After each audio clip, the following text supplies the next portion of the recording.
مر الزمان تألقا وأضاء للدنيا طريقا مشرقا وهدى من الرحمن يهدينا. بسم الله الرحمن الرحيم. الحمد لله وكفى وسلام على عباده الذين اصطفى لا سيما على سيد الرسل وخاتم الأنبياء وعلى آله وأصحابه أجمعين أما بعد.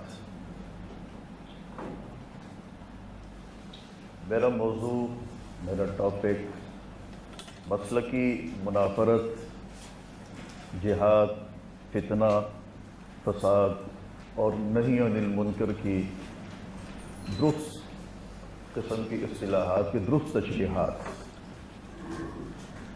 مزے کی بات یہ ہے کہ یہ ساری جتنی بھی اصطلاحات ہیں یہ قرآن و سنت ہی سے نکلی ہوئی اصطلاحات ہیں، باہر کی نہیں ہیں. اور اس وقت میرے سامنے آپ حضرات جو بیٹھے ہیں ان میں سے اکثریت علماء کرام کی ہے، اور مسلکی منافرت کے حوالے سے اگر بات کی جائے تو آپ حضرات ان اصطلاحات کو جانتے بھی ہوں گے، سمجھتے ہوں گے، بہت اچھے طریقے سے پڑھ بھی لیا ہوگا، درست تشریحات بھی کرتے ہوں گے. لیکن کچھ چیزیں ایسی ہوتی ہیں کہ نام اس کا برقرار رہتا ہے اور اس کی تشریحات ہمارے ہاں مختلف ہو جاتی ہیں، اور پھر اس کی وجہ سے اس چیز کا جو اصل معنی ہوتا ہے، اصل مفہوم ہوتا ہے، اور درست تشریحات جو ہوتی ہیں وہ بالکل ناپید ہو جاتی ہیں، ختم ہو جاتی ہیں، نقصان وہاں سے شروع ہو جاتا ہے. پہلی بات یہ ہے کہ مسلکی منافرت نہیں ہونی چاہیے، مسلکی اختلاف ہونا چاہیے. منافرت اور اختلاف کا فرق آپ حضرات بھی سمجھتے نہیں ہوں گے. اب پاکستان ہمارا ملک، ہم ایک ایسی جگہ بیٹھے ہیں کہ یہاں مسالک کا ہونا ایک ایسی حقیقت ہے کہ اس کا انکار ممکن نہیں ہے، نہیں کیا جا سکتا. منافرت اور اختلاف میں فرق کیا ہے؟ یہ جو اس وقت میں اور آپ ہم سب مل کر یہاں بیٹھے ہیں، اسی چیز کا نام اختلاف ہے. یہی چیز اختلاف ہے، اور اسی چیز کا نام منافرت کا خاتمہ ہے. اہل تشیع کی نمائندگی بھی نظر آ رہی ہے، اہل حدیث مکتب فکر سے بھی لوگ بیٹھے ہیں، بریلوی مکتب فکر سے بھی بیٹھے ہیں، دیوبندی مکتب فکر سے بھی بیٹھے ہیں، کرسی ملا کے بیٹھے ہیں. اور میں آدھے گھنٹے سے پیچھے بیٹھ کے یہی دیکھ رہا تھا کہ آپس میں پیار محبت سے گفتگو بھی ہو رہی ہے، ہنسی مذاق بھی چل رہا ہے. یہی منافرت کا خاتمہ ہے، اور اسی چیز کو حقیقت میں اختلاف کہا جا سکتا ہے کہ آپ اختلاف رکھیں، آپ منافرت نہ رکھیں. تو پاکستان میں اگر آپ یہ کہیں، جیسے بہت سارے لوگ کہتے ہیں کہ مسلکی منافرت کو ختم کرنے کا ایک ہی طریقہ ہے کہ آپ مسالک کو ختم کر دیں، یہ بہت مشکل کام ہے. یہ بہت مشکل کام ہے. نبی کریم صلی اللہ علیہ وسلم نے نہیں عن المنکرات تو ضرور فرمایا ہے، لیکن جو منکر کرنے والا تھا اس کو قتل کرنے کا حکم تو نہیں دیا نا. لیکن یہ ضرور فرمایا کہ جی اس کی اصلاح ہونی چاہیے، اس کو درست اسلامی تعلیمات دینی چاہیے کہ تاکہ اس کی اصلاح ہو جائے. اس کے دل میں اگر کوئی بغض ہے، کینہ ہے، عداوت، صحیح معنوں میں دشمنی بیٹھی ہوئی ہے، ہم کس طریقے سے اس کی منافرت کو محبت میں تبدیل کر سکتے ہیں. تو پہلے یہ ہے کہ مسلکی منافرت نہیں ہونی چاہیے، مسلکی اختلاف ہونا چاہیے. اور اگر یہ مسلکی اختلاف بھی ختم ہو جائے تو کیا یہ بات ہے. لیکن میرا نہیں خیال کہ پاکستان سے مسلکی اختلاف کو ختم کرنا کوئی بہت زیادہ آسان کام ہو، یہ ہمارے لیے بہت بڑا چیلنج ہوگا. دوسری بات یہ ہے کہ مسالک کے وجود سے، میری باتیں اگر کوئی بری لگی ہوں تو پیشگی معذر ہے، میں آپ ہی کی طرح طالب علم ہوں. مسلکی وجود سے فائدہ کتنا ہوا ہے یہ تو آپ حضرات بہت اچھے طریقے سے جانتے ہیں، لیکن اس سے نقصان کتنا ہوا ہے؟ نقصان کیا ہوا ہے؟ فائدہ مجھ سے اگر پوچھیں تو مسلکوں کے وجود سے اگر آپ یہ سمجھتے ہیں کہ دین کو ترقی ملی ہے، اسلام مردہ ہو گیا تھا، اس کو ان مسالک نے زندہ کر دیا ہے، بعض اوقات تو ہم مسالک میں اتنا بڑھ چڑھ کر حصہ لے رہے ہوتے ہیں کہ دین پیچھے رہ جاتا ہے، مسلک بہت آگے ہماری ترجیحات کا حصہ ہو جاتا ہے۔ تو اگر ہم تھوڑا سا اپنے ذہن کو ساری چیزوں سے خالی کر کے تھوڑا تنہائی میں بیٹھ کر اس بات کو سوچیں کہ مسلک کے وجود سے فائدہ کتنا ہوا ہے، تو شاید آپ میں سے بہت سارے اس بات کے یہ فیصلہ کریں کہ جی کوئی فائدہ نہیں ہوا، یا چلیں کسی حد تک بعض یہ بھی کہہ سکتے ہیں کہ کچھ ہلکا پھلکا فائدہ بھی ہوا ہے، ہم ادارے چلا رہے ہیں، ہمارے مدارس بھی ہیں، ہمارے اسکول بھی ہیں، ہمارے ویلفیئر ٹرسٹ بھی ہیں، بہت سارے کام ہم کر رہے ہیں، ٹھیک ہے، وہ ایک فائدہ ہے، لیکن اس کے نقصانات کتنے ہیں اور کتنی شدت کے ساتھ ہیں، شاید آپ اس کو بھی سمجھتے ہوں اور ان نقصانات سے بھی اتفاق کرتے ہوں۔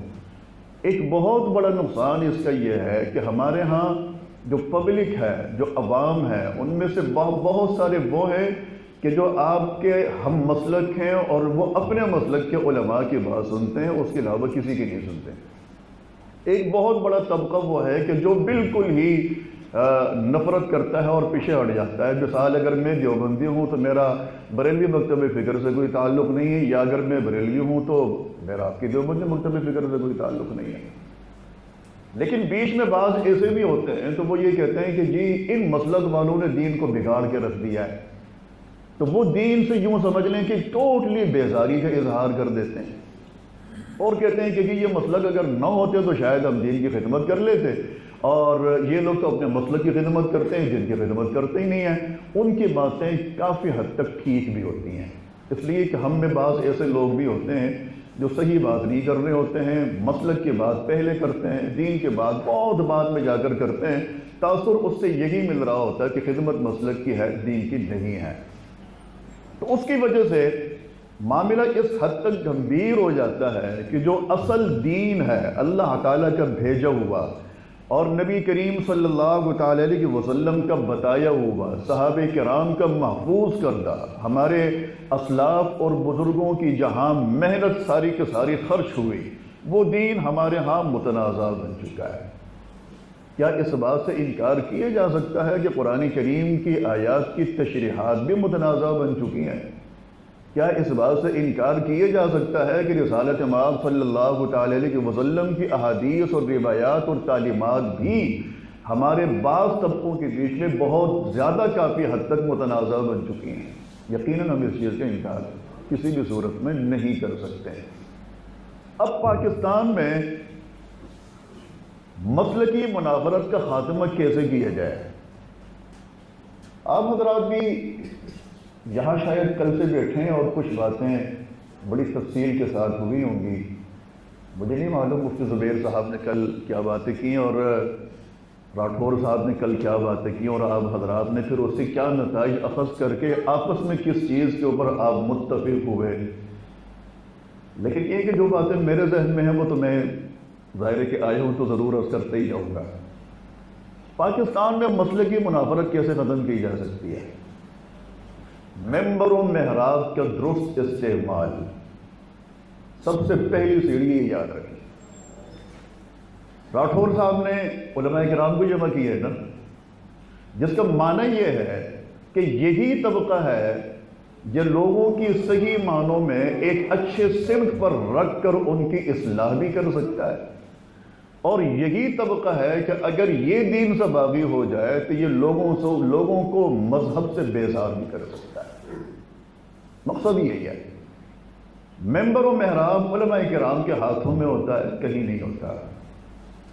کیا اس بات کا انکار کیا جا سکتا ہے کہ پاکستان میں 50% سے زائد ممبر و محراب نااہلوں کے ہاتھ میں؟ آپ صرف شہروں کی طرف نہ دیکھیں، آپ اندرون سندھ کے ممبر و محراب دیکھیں، اندرون پنجاب چلے جائیں، آپ کوئٹہ بلوچستان سائڈ پہ چلے جائیں، آپ صرف کراچی، پنڈی، اسلام آباد، لاہور کو نہ دیکھیں، ہمارے کراچی کے مساجد کے ممبر و محراب کا حال بھی کوئی بہت زیادہ اچھا نہیں ہے۔ کسی جگہ اگر دیوبندی مکتب فکر کی مسجد بنتی ہے تو اہل حدیث مکتب فکر، بریلوی مکتب فکر لازمی سمجھتے ہیں، اپنا فریضہ سمجھتے ہیں کہ اس کے مقابلے میں ہماری مسجد ہونی چاہیے۔ اگر کسی جگہ بریلوی مکتب فکر کی مسجد ہوتی ہے تو دیگر مکاتب فکر والے گھر خرید کے، دکانیں خرید کے، زمینیں خرید کے، پتہ نہیں کیا کچھ بیچ کے، یہ ساری چیزیں خرید کے اپنا فریضہ سمجھتے ہیں کہ ہم وہاں ایک مسجد ضرور قائم کریں، اور ان کو معلوم نہیں ہوتا کہ انہوں نے وہاں نفرت کی بنیاد رکھی ہے، مسجد کی بنیاد نہیں رکھی۔ مسجد ضرار کو اللہ کے رسول نے اسی وجہ سے گرانے کا حکم فرمایا تھا، اس لیے کہ وہ نفرت کی آماجگاہ تھی، وہ مصالحت کی اور محبتوں کا مرکز نہیں تھا۔ تو پاکستان میں ہمارے شہروں میں بھی یہ سارا ماحول بن چکا ہے۔ گزشتہ دنوں چند روز پہلے ایک جگہ میرے لیکچر تھا، میں نے کہا دیکھیں قیامت کی علامات اور نشانیوں میں سے ہے کہ نبی کریم صلی اللہ تعالی علیہ وسلم نے فرمایا نا، ہمارے علماء اس حدیث کو بہت زور و شور سے کوٹ بھی کرتے ہیں، لیکن جب اپنی باری آتی ہے تو پھر اس کی طرف نظر نہیں کرتے ہیں، کہ یہ اللہ کے رسول نے فرمایا کہ مناصب، کرسیاں، عہدے نااہلوں کے پاس چلے جائیں گے۔ کیا مذہبی نقطہ نظر سے ممبر و محراب سے بڑھ کر کوئی عہدہ ہے، کوئی منصب ہے؟ وہ بھی تو نااہلوں کے پاس ہے، وہ بھی تو نااہلوں کے پاس ہے۔ اگر میں اپنے ممبر پہ اپنے ممبر پر بیٹھ کر اپنے محراب میں کھڑے ہو کر مسلک کی بات کرتا ہوں تو یہی میری نااہلی ہے۔ اگر میں وہاں مسلک کو چھوڑ کے دین کی بات کروں، 20 قرآن و حدیث سے آیتیں اور احادیث کا انتخاب کر کے وہ چیزیں جو ہمارے معاشرے کو سدھار بھی سکتی ہیں، ٹھیک کر سکتی ہیں، درست کر سکتی ہیں، ایسی چیزوں کی نشاندہی کر کے اس کو ہائی لائٹ کر کے اپنے مقتدیوں کو، اپنے پبلک کو بتاؤں، تو یہی درست طریقہ ہے، یہی محبتوں کو بڑھانے کا اور نفرتوں کے خاتمے کا ہے۔ لیکن اس میں ہمارے ہاں جو مسجد کی کمیٹیاں ہوتی ہیں اس کا بھی بہت بڑا عمل دخل ہے، اور وہ مسجد کی کمیٹیاں ظاہر ہے کہ ان کو امام چاہیے ہوتا ہے وہ جو 5,000 روپے تنخواہ لے، 6,000 روپے، 7,000 روپے تنخواہ پہ کام کرنے، تو یقیناً پھر 5,000، 8,000 روپے میں ایسے ہی مولوی ان کو ٹکراتا ہے کہ جس کو دین کی بات نہ آتی ہو، اس کو نفرتوں کی بات آتی ہو، اور اس کو مسلک کی بات آتی ہو۔ ہر آدمی اپنے مسلک کے مولوی کو رکھتا ہے۔ اگر اچھے علماء کا انتخاب کیے جائے اور ان کو زیادہ پیسے دیے جائیں تو اس میں حرج نہیں ہے، اس سے میری اور آپ کی اصلاح بھی ہو سکتی ہے، پبلک کی اصلاح ہو سکتی ہے۔ نبی کریم صلی اللہ تعالی علیہ وسلم نے امامت کے لیے جو انتخاب فرمایا، آپ اس کو تھوڑا سا سوچیں نا کہ کس بندے کا انتخاب فرمایا۔ سیدنا ابوبکر صدیق رضی اللہ تعالیٰ، کیا اور صحابہ نہیں تھے؟ لیکن ہمارے ہاں ہمارا ترجیحی پہلو کیا ہوتا ہے اور ہم کس طریقے سے لوگوں کا انتخاب کرتے ہیں وہ ہم بخوبی جانتے ہیں۔ اور پھر جب ہمارے اوپر باتیں آتی ہیں کہ جی پچھلے دنوں بھی وزارت داخلہ کی طرف سے بیان آیا تھا کہ مساجد کے ائمہ کو ہم لکھی ہوئی تقریریں دیں گے، تو لکھی ہوئی تقریریں تو سعودیہ میں بھی کافی حد تک چلی اور وہاں بھی اب ختم ہو گئی ہیں۔ اس وقت جہاں تک میری معلومات ہیں پورے عالم اسلام میں کسی بھی جگہ خطباء کو لکھی ہوئی تقریریں نہیں دی جاتی، وہ ختم ہو گئی۔ اور اس سے زیادہ قابل افسوس بات یہ ہے کہ سعودیہ میں تو وہ نہیں امر بالمعروف اور نہیں عن المنکر کا جو ڈپارٹمنٹ تھا، جو شعبہ تھا، وہ بھی ختم ہو گیا۔ اور یہ تقریریں دینا، موضوعات دینا، یہ ساری چیزیں کرنا، یہ انہی کا کام تھا۔ جب وہ شعبہ ہی ختم ہو گیا، ڈپارٹمنٹ ہی نہیں رہا، تو ظاہر ہے کہ پھر ان کے وہ سارے کے سارے کام بھی ختم ہو گیا۔ تو یہ جو ساری باتیں آتی ہیں کہ ہم موضوع دیں گے، ہم تقریریں لکھی ہوئی دیں گے، یہ اسی وجہ سے دیں گے کہ ہم وہاں پر کھڑے ہو کر بیٹھ کر درست بات نہیں کر رہے ہوتے ہیں۔ میرے پاس ٹائم کتنا ہے؟ آدھا گھنٹہ اور ہے جی، کافی حد تک بات افسر ہے۔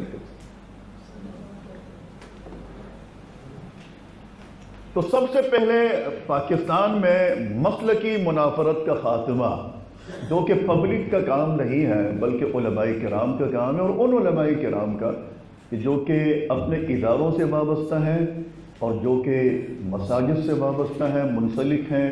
اللہ پاک نے ان کو ممبر عطا فرمایا ہے، اللہ پاک نے ان کو محراب عطا فرمایا ہے، اور ممبر و محراب کا مل جانا یہ خالصتاً اللہ تعالیٰ کی طرف سے عطا کردہ ایک خدائی عطا کردہ چیز ہے، جس میں انسان کی اپنی صلاحیتیں نہیں ہوتی ہیں۔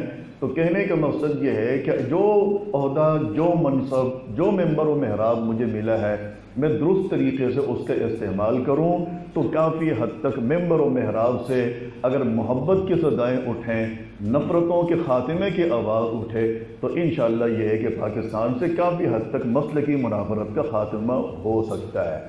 دوسری چیز جس کی سب سے پہلے میں نے بات کی کہ خاتمہ کیسے ہو سکتا ہے، اس طریقے سے کہ جو کہ نفرتیں بڑھ گئی ہیں اس منافرت کو کس حد تک اور کس طریقے سے ہم صرف اختلاف میں تبدیل کر سکتے ہیں۔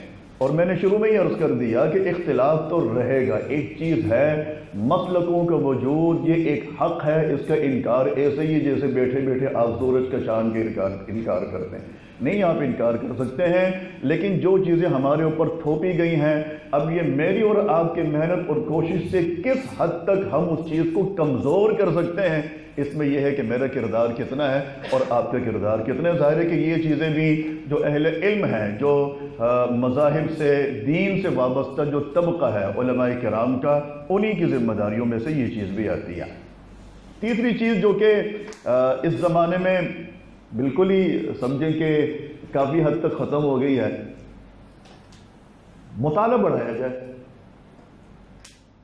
ہمارے ایک بزرگ وہ فرمایا کرتے تھے کہ قلم جو سخت ہوتا ہے نا وہ جہالت کی وجہ سے سخت ہوتا ہے، مطالعہ جتنا کمزور ہوتا ہے اتنا قلم سخت ہوتا ہے، زبان سخت ہوتی ہے، جتنا مطالعہ وسیع ہوتا ہے اتنا قلم بھی نرم ہوتا ہے، اتنی زبان بھی نرم ہوتی ہے۔ مطالعہ اس حوالے سے بڑھایا جائے۔ تمام مکاتب فکر کے اپنے اپنے بزرگ ہیں، آپ اگر بہت پیچھے جا کے 50 سال 60 سال 70 سال پیچھے جا کے اپنے بزرگوں کو پڑھیں نا تو آپ کو پتہ چلے کہ جی ہمارے اس مسلک کی بنیاد جن بزرگوں نے رکھی ہے وہ کس قسم کے لوگ تھے۔ میں ایک واقعہ میرے ذہن میں آ رہا ہے کہ وہ مولانا قاسم نانوتوی رحمہ اللہ کا ہے شاعر، کہ وہ کسی مجلس میں بیٹھے ہوئے تھے تو برابر میں تھوڑے فاصلے پہ بریلوی مکتب فکر کی ایک مسجد تھی، ان کے امام صاحب نے شاید حضرت نانوتوی صاحب رحمہ اللہ کے اوپر کفر کا فتویٰ لگا دیا تھا۔ وہ واقعہ جس طریقے سے میں نے پڑھا وہ اس طریقے سے میں آپ کو بیان کروں۔ اس مجلس میں کسی نے کہا کہ جی فلاں آدمی نے ہمارے حضرت کے خلاف یوں بات کہی ہے۔ اب جس آدمی نے بات کی وہ پبلک ہے، وہ عوام ہے، وہ حضرت کا معتقد ہے، حضرت سے بیعت شدہ ہے، جو بھی ہے وہاں کے بیٹھا ہے، محبت رکھتا ہے۔ تو حضرت نے یہ بات سنی نہیں اور سر جھکایا ہوا تھا، تھوڑی دیر کے بعد سر اٹھایا اور فرمانے لگے، یہ رات کا وقت تھا، فرمانے لگے کہ صبح فجر کی نماز ہم نے جا کے اسی مسجد میں پڑھنی ہے۔ اندازہ کریں کہ جس مولوی نے حضرت کے اوپر کفر کے فتویٰ لگایا، حضرت کیا فرما رہے ہیں، صبح جا کے ہم نے فجر کی نماز وہی ادا کرنی ہے۔ ایک نے کہا کہ ہم کیسے وہاں ادا کریں گے، اس نے آپ کو کافر بولا ہے، آپ کو گستاخ بولا ہے، ہم کیسے وہاں جا کے نماز ادا کریں گے۔ حضرت نے فرمایا کہ وہیں ادا کریں گے، وہیں کریں گے۔ گئے اسی امام کے پیچھے نماز پڑھی، امام صاحب نے جب نماز اپنی ختم کی اور پیچھے مڑے تو وہ ہکا بکے رہ گئے کہ جی یہ کیا ہوا ہے، جس آدمی کو میں کافر سمجھتا ہوں وہ میرے پیچھے آ کے نماز پڑھ رہا ہے۔ نماز کے بعد وہ امام صاحب خود ہی حضرت کے پاس تشریف لائے۔ حضرت نے فرمایا کہ جی میں صرف یہ بتانے کے لیے آیا ہوں کہ کسی نے میرے خلاف آپ کو غلط باتیں بتائی ہیں، تبھی آپ نے مجھ پر کفر کا فتویٰ لگایا ہے۔ میں پکا صحیح العقیدہ مسلمان ہوں، اللہ رسول اور قیامت پر یقین رکھتا ہوں، میں کافر نہیں ہوں۔ آپ نے اپنی جگہ اگر فتویٰ لگایا ہے تو درست لگایا ہے، آپ کو معلومات جیسے ملی ہیں، تو میں آپ کو صرف یہ بتانے کے لیے آیا ہوں کہ آپ کو جو معلومات ملی ہیں وہ ٹھیک نہیں ہیں، اور پھر وہاں سے تشریف لے آئے۔ تو ہمارے بزرگوں کا، ہمارے اسلاف کا، ہمارے بڑوں کا یہی مزاج رہا ہے، یہی طریقہ کار رہا ہے، اور ہر مسلک کے جو بڑے تھے، جو بزرگان دین تھے، جو اس وقت کے لوگوں کو چلانے والے لوگ تھے، ان کے طریقہ کار، ان کا مزاج بھی یہی رہا ہے۔ لیکن ظاہر ہے کہ جب چیزیں بڑھتی چلی جاتی ہیں تو پھر تو مسلک ہے، مذاہب بھی تبدیل ہو جاتے ہیں۔ امام ابن تیمیہ رحمہ اللہ کے بارے میں آتا ہے کہ عیسائیت کے خلاف جب انہوں نے اپنے دور میں آواز اٹھائی تھی تو اس وقت انہوں نے وہاں کے لوگوں سے یہی کہا اور اپنے لٹریچر بھی اس کے اوپر لکھے۔ تو حضرت نے فرمایا کہ عیسائیت جو موجود عیسائیت ہے، یہ اصل عیسائیت اور شرک کا اس کو ان دونوں چیزوں کو ملا کے ایک تیسرا مذہب نکالا گیا ہے اور بنایا گیا۔ اب جو اصل عیسائیت تھی وہ بھی ختم ہو گئی، جو شرک تھا اس میں سے بھی چیزیں لے لیں۔ اب اپنے مسلکی اعتبار سے دیکھ لیں، اپنے مذہبی اعتبار سے دیکھ لیں، ہم تو ہیں مسلمان، لیکن ہمارے اسلام میں، ہمارے دین میں بھی آس پاس پڑوس سے، عیسائیت سے، ہندوازم سے بہت ساری چیزیں ہم نے لے کے وہاں جوڑنے کی کوشش کرتے ہیں، جڑ بھی گئی ہیں، اور وہ اس وقت اتنا زیادہ ہم اس میں گر گئے ہیں کہ وہ چیزیں باقاعدہ ہم اپنے خاندان کا حصہ سمجھتے ہیں اور اپنی شادی بیاہ کی تقریبات کے رسومات کا حصہ سمجھتے ہیں۔ چوتھی چیز یہ ہے کہ کچھ تھوڑا سا حکمت اور مصلحت کے ساتھ چلنا بھی ہمیں سیکھنا پڑے گا۔ بہت ساری چیزیں نظر انداز کی جا سکتی جو ہم کرتے نہیں ہیں، بہت ساری چیزوں سے درگزر کیا جا سکتا ہے، ہم کرتے نہیں ہیں، وہاں ہم کمزور واقع ہو جاتے ہیں۔ ہندوستان میں بعض صوبے اور بعض علاقے ایسے ہیں کہ جہاں باقاعدہ علماء کی طرف سے گائے ذبح نہ کرنے کا کہا جاتا ہے۔ آپ نے بھی یہ بات سنی ہوگی، اخبارات میں بھی آتا ہے کہ جی گائے ذبح نہ کریں، کوئی اور جانور قربانی میں ذبح کر لیں۔ اس کے پیچھے ایک حکمت ہے، مصلحت ہے، اور وہ حکمت مصلحت کیا ہے؟ ہندو اور مسلمان دونوں ساتھ ساتھ چلیں، یہی حکمت ہے۔ وہاں اسی بات کا تقاضا ہے، اگر نہ چلیں وہ اس چیز کو جس کو اپنا خدا مانتے ہیں یا ان کے مذہبی رسومات میں اس جانور کا حصہ ہے، ہم اس کو ذبح کریں تو اس سے اختلاف اتنا ابھرتا ہے کہ سینکڑوں نہیں ہزاروں لوگ شہید ہو جاتے ہیں، ہمارے بہت سارے لوگ قتل ہو جاتے ہیں۔ تو علماء فرماتے ہیں وہاں کے کہ بھائی قربانی کے لیے جانور ذبح کرنے کے لیے آپ بکرا بھی ذبح کر سکتے ہیں، آپ دوسرے جانور بھی ذبح کر سکتے ہیں، کیا ضروری ہے کہ کسل میں، اختلاف میں، نفرت میں آپ نے گائے ہی کو ذبح کرنا ہے؟ تو اس طریقے سے اب میں یہ کرنے لگا ہوں، یہی کرنا چاہ رہا ہوں کہ بہت ساری چیزیں ایسی ہوتی ہیں کہ جس کو نظر انداز کیا جا سکتا ہے، بہت ساری چیزوں کو نظر انداز کیا جا سکتا ہے، بہت ساری چیزوں کو قبول کیا جا سکتا ہے، بہت ساری چیزوں کو چھوڑا جا سکتا ہے، بہت ساری چیزیں آپ مسترد کر سکتے ہیں، اور وہ چیزیں ایسی ہوتی ہیں کہ جو ظاہر کے فرض یا واجب کے دائرے میں نہیں آ رہی ہوتی ہیں اور حرام کے دائرے میں نہیں آ رہی ہوتی ہیں، لیکن اگر اس سے اختلاف ختم ہوتا ہے اور اس سے نفرتیں ختم ہو کے محبتیں بڑھتی ہیں تو میرے خیال میں یہ کوئی کمزور ہلکا سودا نہیں ہے، بہت بڑا سودا ہے۔ اس کے ساتھ ساتھ پانچواں اور آخری، متنازع لٹریچر، بیانات، یوٹیوب کے اوپر آپ دیکھیں کتنی ویڈیوز ہیں، ان کو بلاک کیا جائے، لٹریچر پر صحیح معنوں میں پابندی لگائی جائے۔ جو اس قسم کے خطباء اور علماء ہیں، معلوم نہیں کہ ان کو علماء بھی کہا جا سکتا ہے یا نہیں کہا جا سکتا، لیکن چونکہ لوگ ان کو علماء کے دائرے میں رکھتے ہیں تو چلیں ہم ان کے لیے بھی علماء کا نام ہی لے لیتے ہیں۔ جو اس قسم کے لوگ ہیں، آپ نے ان کے خلاف کیا کیا؟ پبلک تو اتنا کر سکتی ہے کہ ٹھیک ہے، اگر مجھے اللہ پاک نے سمجھ عطا فرمائی ہے تو میں نے اس عالم کی، اس مولوی کی تقریر نہیں سنی، میں نے اس کے درس میں نہیں جانا ہے، میں نے اس کے خطاب میں نہیں جانا ہے، میں نے اس کے مناظرے نہ دیکھنے ہیں نہ سننے ہیں۔ لیکن یہ ہے کہ مملکتی سطح پہ، حکومتی سطح پہ گورنمنٹ نے کیا کیا ہے؟ یقیناً گورنمنٹ وہاں کمزور باقی ہوئی ہے اور گورنمنٹ کچھ بھی نہیں کر سکی ہے۔ ہمیں اپنے ملک میں، ہمارے اپنے پاکستان کے بہت سے ایسے علماء ہیں، مناظر ہیں، خطباء ہیں، جن کی تقریریں، جن کے خطاب آج بھی یوٹیوب کے اوپر موجود ہیں۔ آپ ان کو سنیں تو آپ کانوں کو ہاتھ لگائیں گے۔ کفر کے فتوے، شرک کے فتوے، گستاخی رسول کے فتوے، فتوہ تو بالکل ایک ہلکی چیز ہو گئی ہے، ہر جس نے تھوڑا بہت پڑھ لی ہے وہ فتوے لگا دیتا ہے۔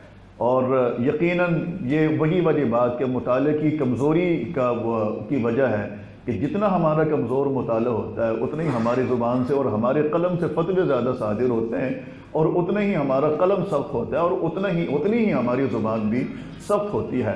تو اس قسم کا لٹریچر کی جو آپ بھی سمجھتے ہیں کہ جو ہمارے ملک میں، ہمارے معاشرے میں بگاڑ کا سبب اور ذریعہ ہے، مملکتی سطح پہ ایسی چیزوں کو بلاک کیا جائے، اور پبلک کی سطح پہ میں اور آپ اپنی پبلک کو، اپنی قوم کو، اپنے خاندان کو، اپنی فیملی کو کم از کم اتنا تو بتا سکتا ہوں کہ جی اس آدمی کی آپ بات نہ سنیں، یہ نفرتیں پھیلاتا ہے، اس لیے کہ آپ بڑے ہیں، آپ سربراہ ہیں، آپ کو اللہ پاک نے اتنی سمجھ اتنا فہم ضرور عطا فرمایا ہے کہ آپ فیصلہ کر سکتے ہیں، لیکن جو چھوٹے بچے ہیں وہ اس چیز کا فیصلہ نہیں کر سکتے۔ اصطلاحات کی طرف آتے ہیں جی۔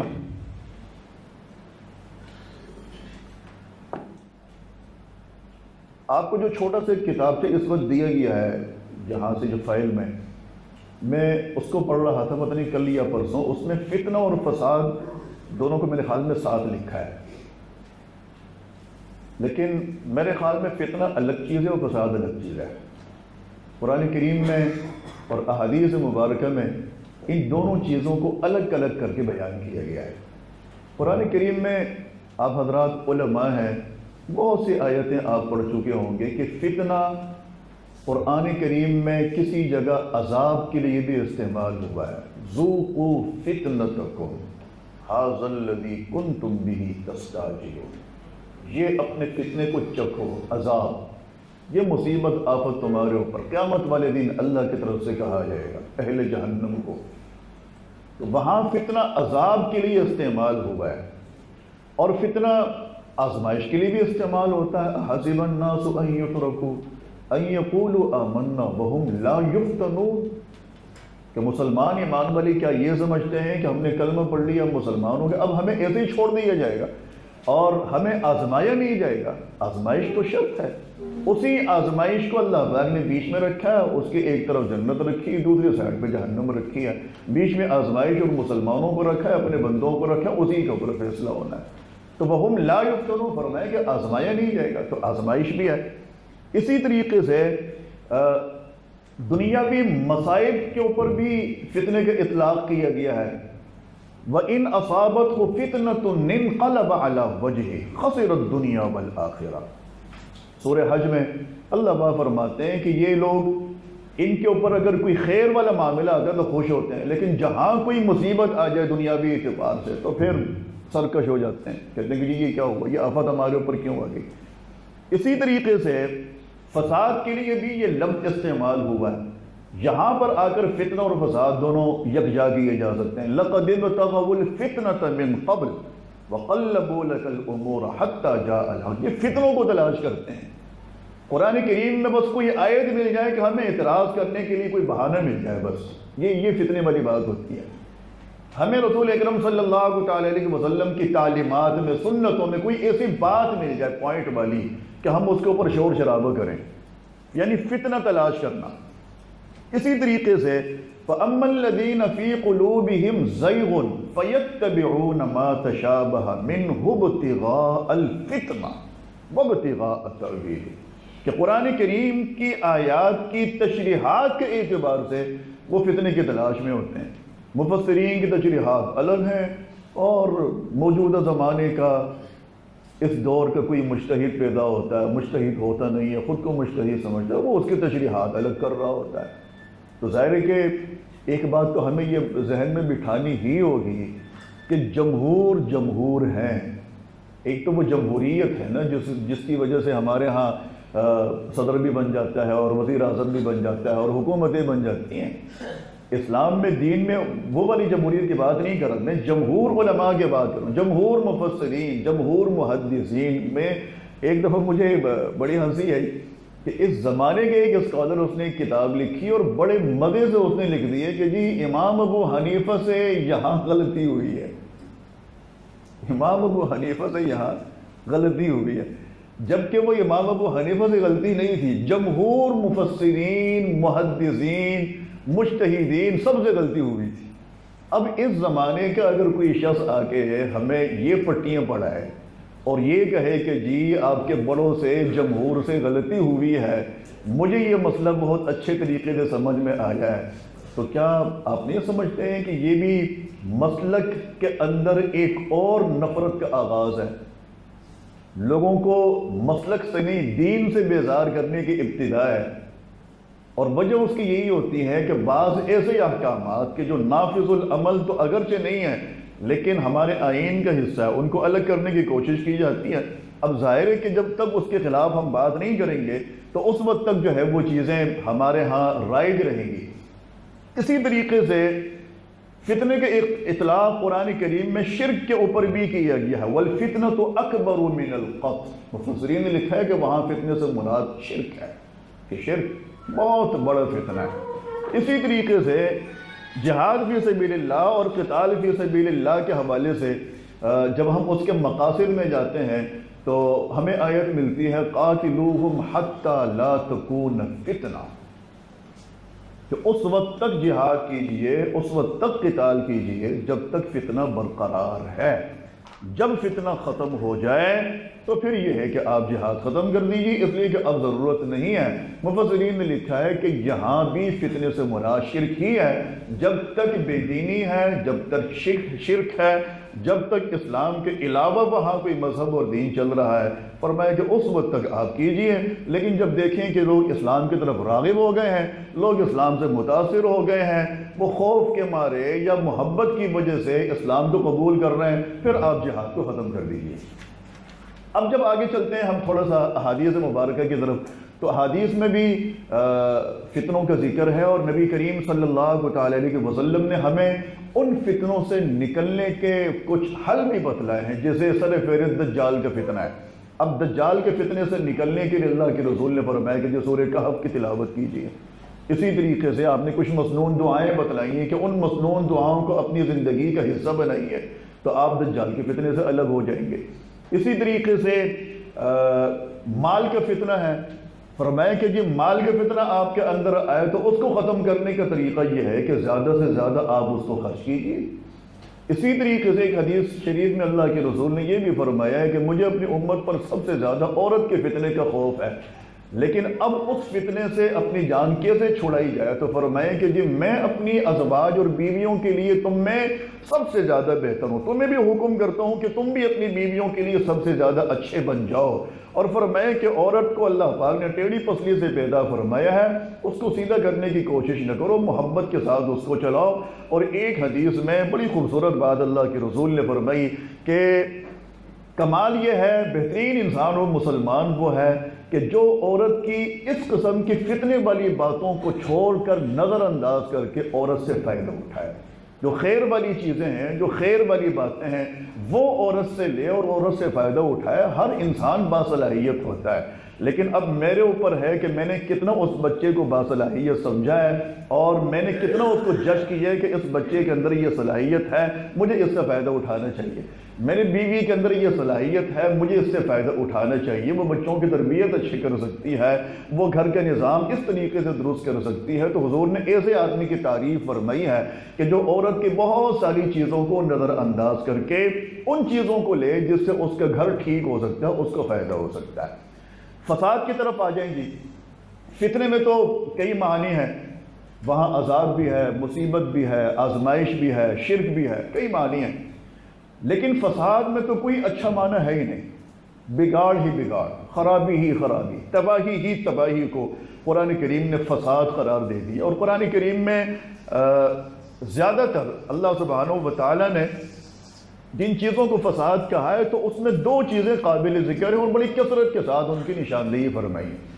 ایک، جب مشرکین قتل و غارت گری کرتے تھے، فرمائے لا تفسدوا فی الارض، فساد مت مچاؤ، غلط بات۔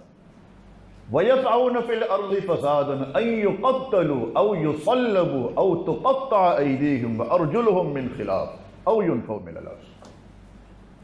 قتل و غارت گری کے بعد راستے میں مسافروں کو لوٹنا، ڈاکے ڈالنا، مال کو لوٹ لینا، اس چیز کو فساد کہا گیا۔ نبی کریم صلی اللہ تعالی علیہ وسلم ایک طرف فرماتے تھے کہ جی یہ مسافر نیک لوگ ہیں، ان سے دعائیں کراؤ، ان کی دعائیں اللہ قبول فرماتا ہے۔ اور دوسری طرف جب امت کا ایک بہت بڑا طبقہ دیکھتا تھا کہ جی ایسے عظیم لوگوں کو تو لوگ راستے میں لوٹ لیتے ہیں، تو ظاہر ہے کہ یہ بہت ہی زیادہ فساد والی بات تھی۔ تو اللہ سبحانہ و تعالیٰ نے ان چیزوں کی بہت زیادہ نشاندہی فرمائی ہے۔ اور اسی سے تھوڑا سا اگر ہم اپنے مطالعے کو وسیع کریں تو ہمارے پاس مجتہدین نے، فقہاء نے اسی سے مسئلہ اخذ کیا ہے کہ اگر کوئی فسادی ایسا ہے اور آپ سمجھتے ہیں کہ جی ہم نے اس کی بہت اصلاح کرنے کی کوشش کر لی ہے لیکن اب تک اس کی اصلاح نہیں ہو سکی ہے، تو پھر حاکم وقت فیصلہ کر کے اس کو پھانسی میں بھی لٹکانے کا حکم دے سکتا ہے یا اس کو ملک بدر بھی کر سکتا ہے۔ اسی سے بعض فقہا نے یہ مسئلہ اخذ کیا ہے۔ تو قرآن کریم میں فساد کا لفظ جو استعمال ہوا ہے کئی جگہوں پہ استعمال ہوا ہے، لیکن نیک مقاصد کے لیے کسی بھی جگہ قرآن حکیم میں فرقان حمید میں فساد کا لفظ استعمال نہیں ہوا۔ اس فساد کی اللہ سبحانہ و تعالی نے ہمیشہ حوصلہ شکنی فرمائی ہے، کبھی بھی حوصلہ افزائی نہیں فرمائی ہے۔ اسی طریقے سے فلولا کان من القرون من قبلکم اولو بقیۃ ینہون عن الفساد فی الارض الا قلیلا ممن انجینا منہم۔ سورہ یونس میں اللہ پاک نے عقیدے کی خرابی کو بھی فساد اور بگاڑ قرار دے دیا ہے۔ صرف مال کا لوٹنا ہی فساد نہیں ہے، صرف کسی کو قتل کر دینا ہی فساد نہیں ہے۔ اگر میرا اور آپ کا عقیدہ تباہ ہو جائے، ہم مذہبی اعتبار سے بالکل پسماندہ ہو جائیں اور خود ہی میں نے اپنے آپ کو یوں پسماندہ کر لیا ہو، فرمائے کہ یہ فساد کی ابتدا ہے۔ اب اس کے بعد آپ کا دین جب بگڑ گیا تو آپ کا معاشرہ بھی بگڑ جائے گا، آپ کا خاندان بھی بگڑ جائے گا، آپ سماجی اعتبار سے بھی کمزور ہو جائیں گے، ہر اعتبار سے آپ کمزور ہو جائیں گے۔ اگلی اصطلاح جہاد کی ہے۔ لغت میں محنت اور کوشش کو کہا جاتا ہے، اور اصطلاح میں جب ہم جاتے ہیں تو جس طریقے سے فتنے کے لفظ کئی معنوں کے لیے ہے تو جہاد کے لفظ بھی کئی معنوں کے لیے۔ اسی وجہ سے ہمارے فقہا نے بھی، محدثین نے بھی جہاد کے کئی قسمیں بیان کی ہیں۔ جہاد بالسیف بھی ہے، تو جہاد بالعلم بھی ہے، جہاد بالقلم بھی ہے، جہاد بالنفس بھی ہے۔ تو بعض حضرات نے جب جہاد کا معنی کیا ہے محتاط ہو کے، تو وہ یہی کہا ہے کہ جی آپ اللہ سبحانہ و تعالیٰ کی رضا کے لیے، دین کی ترقی اور سربلندی کے لیے اپنی جان سے، اپنے مال سے، اپنی زبان سے جہاد کریں، لیکن اللہ کے واسطے مچھروں کے خلاف جہاد نہ کریں اور کتوں کے خلاف جہاد نہ کریں۔ حکومتی سطح پہ جب کتا مار مہم شروع ہوتی ہے نا تو بعض بینر دیکھ کے بڑا افسوس ہوتا ہے کہ جی کتا مار جہاد، پتہ نہیں اس قسم کے الفاظ استعمال ہوتے ہیں۔ تو اب جہاد کا لفظ بہت ایک مبارک لفظ ہے، ایک بہت بڑا لفظ ہے، اور جہاد کا انکار بھی فقہا نے کفر قرار دے دیا، اس کا انکار نہیں کیا جا سکتا۔ اور اسی طریقے سے بار بار باتیں ہوتی ہیں کہ نصاب تعلیم سے فلاں صورت کو نکال دو، فلاں کو نکال دو، فلاں کو، سارا قرآن جہاد سے بھرا پڑا ہے، آپ نکالیں گے آپ کا قرآن بالکل ختم ہو جائے گا۔ کون کون سی صورت نکالیں گے؟ ہر صورت کے بیچ میں 2 4 6 10 12 15 20 آیتیں جہاد کی ہوتی ہیں، کہیں ہجرت کے ذکر ہے، کہیں جہاد اور قتال کا ذکر ہے۔ لیکن نقصان اور خرابی یہ ہے کہ ہم نے اس کی تشریحات کیا کی ہیں، ہم نے جہاد کے مقاصد کیا ذکر کیے ہیں، جہاد فرض ہے نہیں ہے، ان تشریحات میں جا کر ہم نے پبلک کو یوں سمجھے بالکل ہی پاگل کر دیا ہے۔ اس کو ہم نے صرف یہ بتایا کہ جاؤ وہاں پھٹ جاؤ، یہ سامنے جنت ہے، تمہیں یہ مل جائے گی۔ لیکن اب اس بیچ میں کیا وہاں پھٹنا اس کے لیے ضروری ہے؟ وہاں پھٹے بغیر دین کو ترقی نہیں ملنی۔ آپ جو اس کو یہ پٹیاں بڑھا رہے ہیں، کیا یہ جہاد کا راستہ ہے؟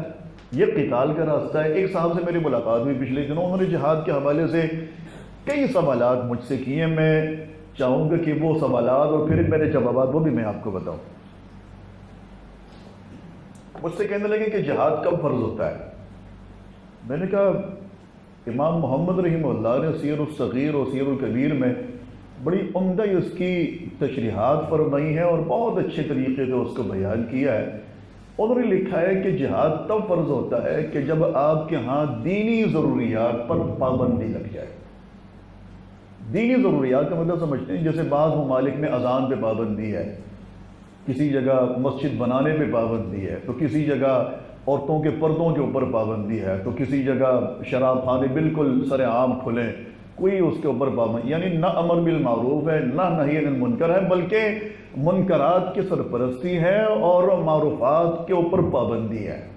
تو فرمایا کہ آپ ایک مسلمان معاشرے میں ہیں اور وہاں آپ کے اوپر دینی ضروریات پر پابندی لگ جاتی ہے، تو اس وقت آپ بغاوت کر سکتے ہیں، آپ جہاد کیجیے۔ لیکن جب تک ایسی کوئی چیز نہیں ہے اور آپ یہ کہیں کہ جی چونکہ یہ آدمی یہاں اسلام نافذ نہیں کر رہا تو لہٰذا اب اس کے خلاف جہاد فرض ہو گیا ہے، تو ہمارے مفسرین، محدثین، مجتہدین، فقہاء اس چیز سے اتفاق ہرگز نہیں کرتے ہیں۔ وقت ختم ہو گیا جی، اس چیز سے اتفاق نہیں کرتے، تھوڑا سا وقت مجھے دیں گے؟ اس چیز سے اتفاق نہیں کرتے۔ تو میں نے ان سے یہ کہا کہ جہاد اس صورت میں فرض ہوتا ہے۔ پھر وہ مجھ سے کہنے لگے ایک دفعہ پھر آئے تو کہنے لگے کہ شام پر امریکہ اور اسرائیل اور فلاں بمباری کریں، کیا جہاد فرض ہے؟ میں نے کہا آپ کے شام سے تعلق کیا ہے؟ آپ تو پاکستان میں بیٹھے ہیں۔ شام اور اس کے ارد گرد کے جو لوگ ہیں ان کے اوپر فرض ہوا ہوگا تو ہوگا۔ آپ اگر چاہیں تو وہاں مال بھیجیں، ان کو خیمے چاہیے، ان کو کپڑے چاہیے، کھانے پینے کی چیزیں چاہیے، آپ کے حوالے سے اگر وہاں تعاون کر سکتے ہیں تو کریں، جہاد تو بھی آپ کے اوپر فرض نہیں ہے۔ اب اس نے سوال چینج کیا اور کہنے لگے کہ جی ہندوستان نے سرحد پر حملہ کر کے ہمارے کچھ فوجی جوانوں کو شہید کر دیا ہے، کیا اب جہاد فرض ہے؟ میں نے کہا کتنے شہید ہوئے ہیں؟ کہنے لگے 12۔ میں نے کہا 12 افراد شہید ہوئے اور اس کی وجہ سے آپ پر جہاد فرض ہو جائے گا؟ یہ ہماری فوج کا ہی کے لیے، کن مقاصد کے لیے؟ ہمارے ٹیکس ان کے اوپر خرچ ہوتے ہیں، یہ ان کا کام ہے جہاد کرنا، ہم پر فرض نہیں ہے۔ اس نے کہا، میں نے کہا آپ پر اس وقت فرض ہوگا کہ جب فوج آپ کو بلائے گی کہ جی آئیں، ہم سے نہیں سمجھ رہا، اب آپ بھی آئیں، بندوق اٹھائیں، ہمارے ساتھ مل کر لڑیں۔ تو یہ تشریحات ہیں، یہ وہ تشریحات ہیں جو ہمارے فقہاء نے، علماء نے قرآن و سنت کی اور آیات کی روشنی میں یہ تشریحات کی ہیں۔ تو ہمیں یہ تشریحات اپنی پبلک کو بتانی ہے کہ جہاد کی فرضیت اور فضیلت، جہاد کا معنی، اس کا مفہوم، اس کے مقاصد، یہ ساری چیزیں ایسی ہیں جو کسی مجتہد نے، کسی امام نے اپنی طرف سے نہیں بتائی ہیں، قرآن و سنت کی روشنی میں بتائی ہیں۔ جب ایسی درست تشریحات ہم کرنا شروع کر دیں تو پھر میرے خیال میں قرآن و حدیث سے نہ جہادی آیتیں نکالنے کی ضرورت ہے، نہ حدیث سے جہاد والی حدیثیں، ہجرت والی حدیثیں نکالنے کی ضرورت ہے۔ نہی عن المنکر، تھوڑی سی دیر اور نہی عن المنکر پر اس وقت آپ حضرات جو کچھ پڑھ رہے تھے، یہ اگر احیاء علوم امام غزالی رحمہ اللہ کو پڑھنے کے اتفاق ہو تو اس پہ یہ ساری تشریحات بڑے عمدہ طریقے سے ہیں۔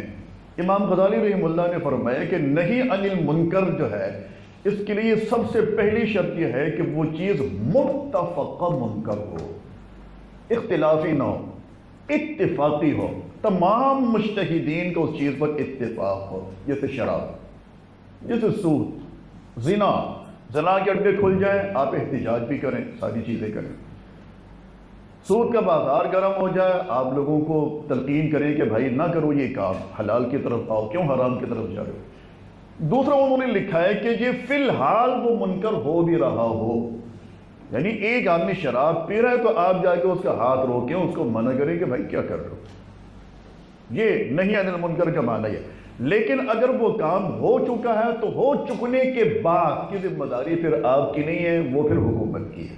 اس کو سزا دینا، اس کو جیل میں ڈالنا، اس کے اوپر کوئی سزا جاری کرنا، تو یہ ساری چیزیں پھر بات کی ہوتی ہیں۔ ہمارے ہاں کچھ واقعات کراچی شہر میں پہلے کافی ہوتے تھے، اب کچھ عرصوں پہ ختم ہو گئے۔ کسی جگہ کسی ڈاکو کو پکڑا تو اس کو جلا بھی دیا ہے، یہاں تو ڈاکوؤں کو جلا دیا ہے، مار پیٹا ہے، بہت ساری چیزیں۔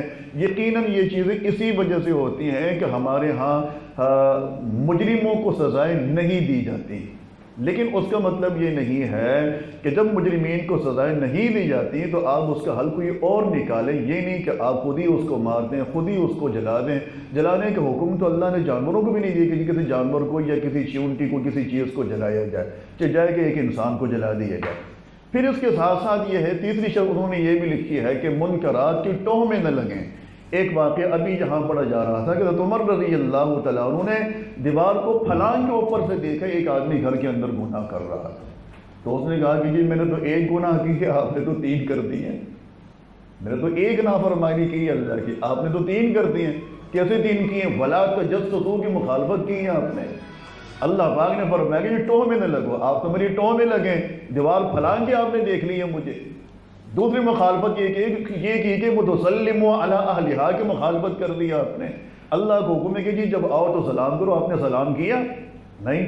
تیسری چیز وقت البیوت من ابوابہا کی مخالفت کی آپ نے، دروازے سے آنا چاہیے، آپ دروازے کیوں جھانک کے دیکھ رہے ہیں؟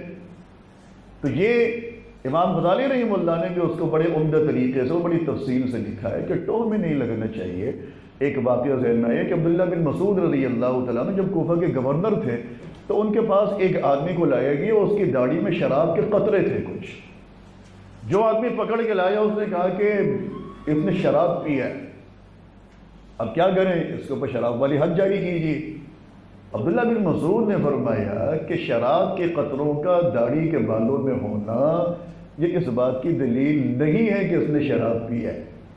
ہمیں دین، ہمیں قرآن و سنت کی روشنی میں اس کو شراب پیتے ہوئے دیکھنا ہے، باقاعدہ گواہان کے ساتھ آپ مجھے بتائیں کہ یہ گواہ ہیں میرے ساتھ، اس آدمی نے شراب پی، تو پھر اس کے اوپر حد جاری کی جا سکتی ہے۔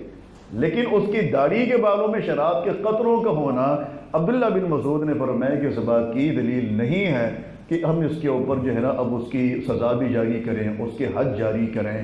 سب سے آخر میں ایک بات یہ ہے کہ نہی عن المنکر کے لیے حکمت کے ساتھ سمجھانا، ادعو الی سبیل ربک بالحکمت والموعظۃ الحسنۃ وجادلہم باللتی ہی احسن۔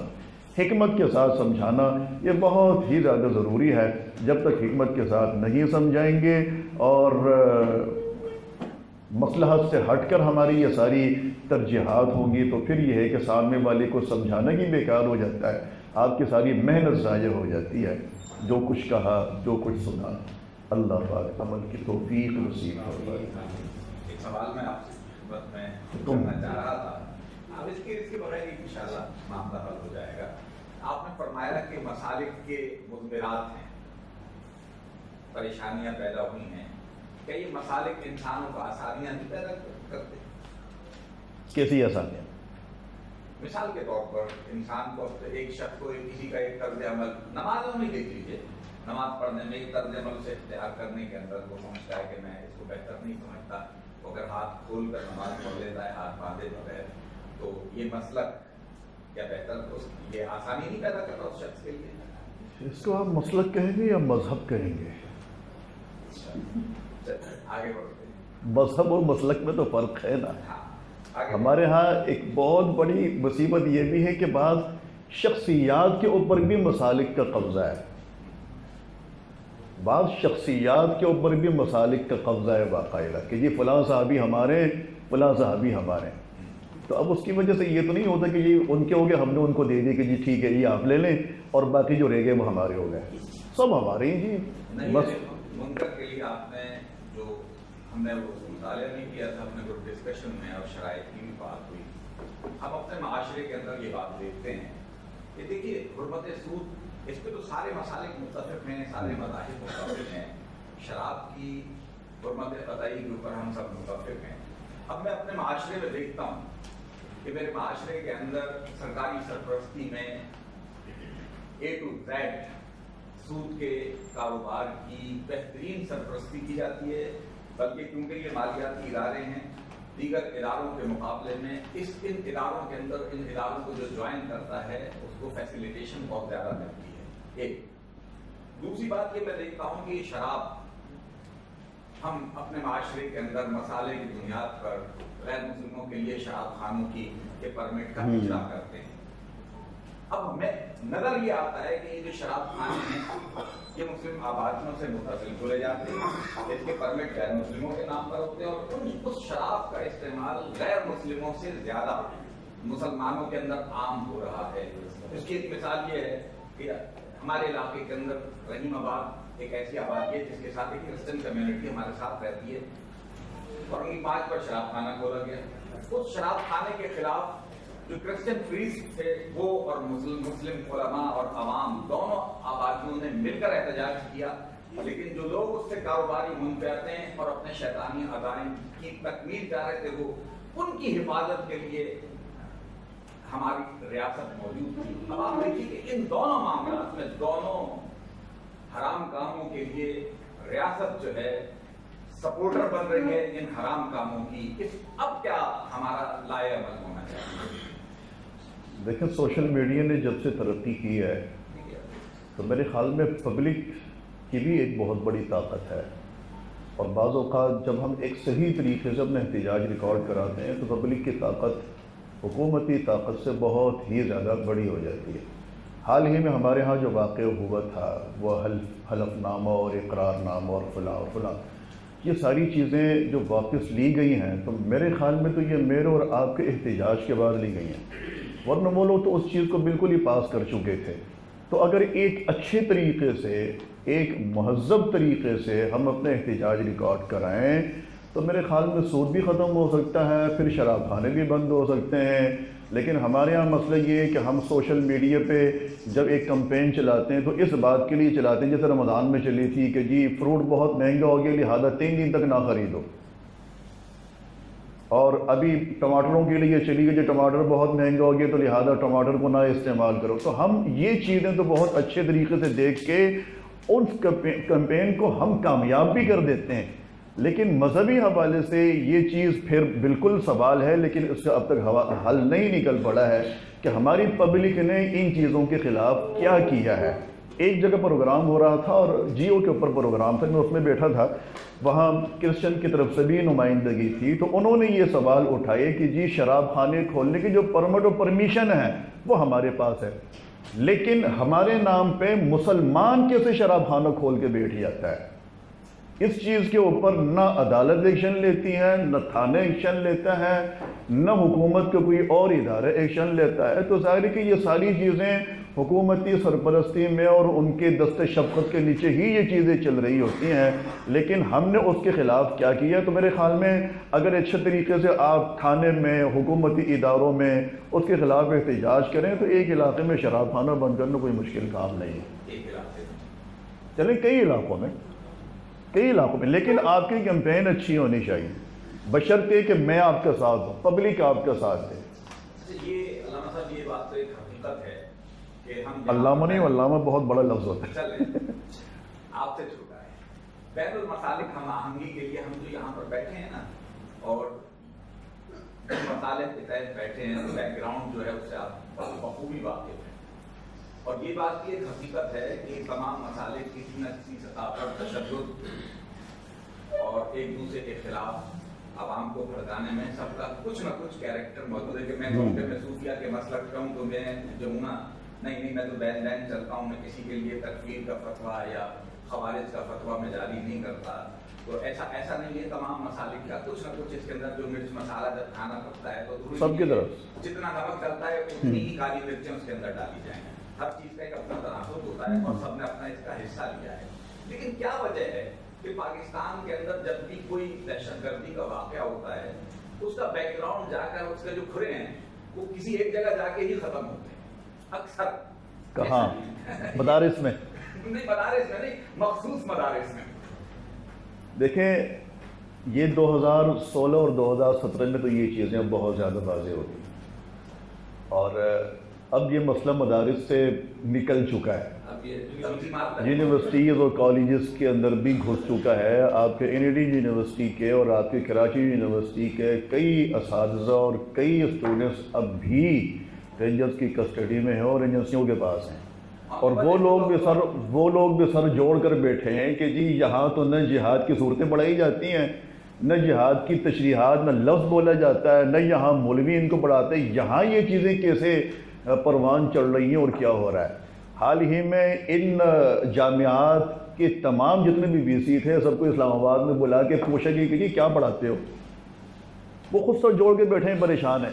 تو یہ چیزیں مدارس میں نہیں رہی ہیں، یہ اس کو یوں کہہ لیں کہ ہمارا پوری ملکی سطح پہ یہ ایک مسئلہ ہے، جامعات کے اندر بھی ہے، مدارس کے اندر بھی ہے، بہت ساری جگہوں پر ہے۔ لیکن ظاہر ہے کہ جس طریقے سے مدارس والے کہتے تھے کہ جی ایک طالب علم ہمارے ہاں سے پڑھ کے نکل جاتا ہے اور وہ کسی جگہ جا کے کسی جرم کا ارتکاب ہوتا ہے تو ہماری ذمہ داری نہیں ہے، اور ان چیزوں کو تسلیم نہیں کیا جاتا تھا۔ اب تسلیم کیا جا رہا ہے کہ جب یونیورسٹیز کے اندر یہ چیزیں شروع ہو گئیں، اب وہ VC بھی کہتے ہیں کہ جی ہمارا کیا تعلق ہے، اس نے یہاں پڑھا اور یہاں سے نکل گیا تو اب وہ جانے ہمارا کیا، ہمارا تو کوئی تعلق نہیں ہے۔ حقیقت بھی یہی ہے، حقیقت بھی یہی ہے۔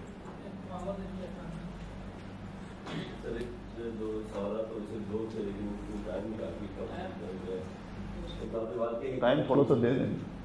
حکمت کی بات آپ نے کی کہ ہندوستان میں حکمت سے کام لیا جاتا ہے، اور گائے ذبح ہونے میں میرے بھی بہت سارے علماء دیوبند کے فتوے پڑے باقاعدہ، انہوں نے کہا کہ بھائی آپ گائے ذبح نہ کریں کیونکہ یہاں مسائل کھڑے ہو رہے ہیں، یہ اور حکومت کے حوالے سے بھی، تو وہاں سے جب مسائل آ سکتے ہیں تو یہ حکمت پاکستان میں آ سکتی ہے؟ یہ سوال ہے، مشورہ ہے، یہ سوال ہے، بہت بڑا سوال ہے، سوال یہ نشان ہے بہت بڑا۔